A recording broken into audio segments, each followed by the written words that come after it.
Ferrari, Porsche, Lotus, Ford, BMW, Mazda? Who are the best brands in racing? Who are the best brands for racing? And who should be racing that's not? Who are the icons? Who are the embarrassments? Let's have that discussion. But don't click away just yet. We'll use this talk to show you some great footage of great cars. And to get you involved, not just watching and baiting, but thinking and commenting about the who, what, and why of auto brands and auto racing. So no jokes today, this is the serious shakedown. But that doesn't mean it can't be fun. As a car enthusiast, I assume I share with you what is really a very simple view of racing. To improve the breed, to improve the technology, you race. So to me, every brand should race. But in the real world, other factors influence that decision. Some only see racing as dangerous, expensive, and capriciously unnecessary. And yet, racing has its own imagery and ability to make a bold statement about the brands that do race. So today I want to build with you a few lists. Number one, who are the best brands in racing? Best, not just the numerical victory count, but also the qualitative sense of those who race with the right effort and attitude. Number two, who are the best brands for racing, making the sport better? Number three, who should be racing? Brands that would be better off helped by playing the roll cage game. And finally, who are the racing icons and who are not? You know, if we sent Derek down to Times Square with a mic to ask the average guy to name a race car, I bet Ferrari or Porsche would pop out. Those red cars are Formula One to many, and in GT, a Ferrari seems natural. The same with Porsche. It feels right to see that shape on a racetrack. But how about Ford? You know, through the years, they've won just about every major race. Today, they live in NASCAR, where they're the ones rumored to be trying to bring sanity to the tech rules. NHRA, all hail John Force and Ashley.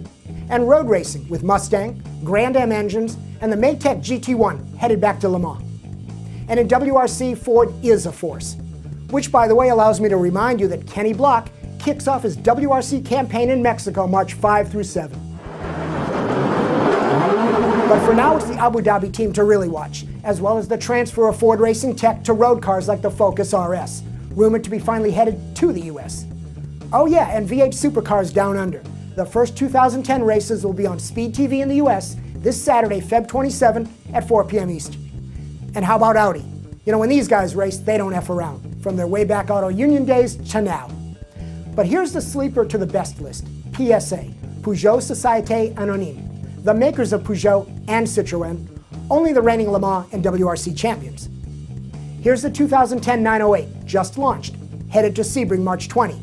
New rear body aero and engine tuning, 4 cars versus 3 Audi at Le Mans 24. No Sebastian Loeb guest drive, but Peugeot did confirm it's already building the next 90X, and it will be hybrid. Who else? How about McLaren, now that they're going to be a road car builder? So who do you want to add to the list of the best in racing? Now in this category, I have to go with Mazda and Mitsubishi.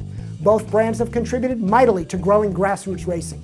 Road racing for Mazda, time attack and rally for Mitsu.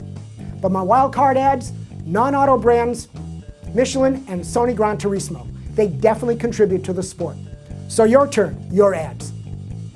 No offense to Reese Millen's Genesis Coupe program on the cheap, but Hyundai is not yet serious about racing, and it's time.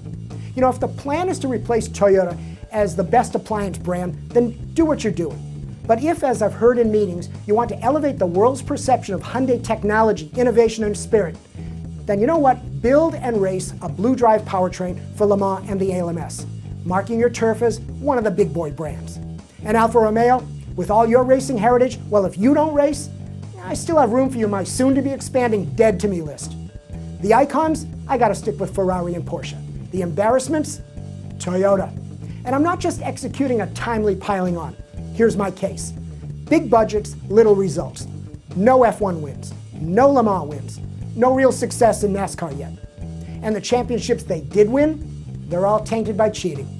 Rally, the sliding turbo air inlet. IndyCar, the magical extra boost pop-off valve. IMSA GTP, barrels of mystery fuel that didn't exactly comply with the rules. So that's it. It's your time. Give me your opinions, give me your choices. I know I missed a ton of brands, but I'm just giving you all the room for a healthy comment fest. Thanks in advance for playing. Shakedown.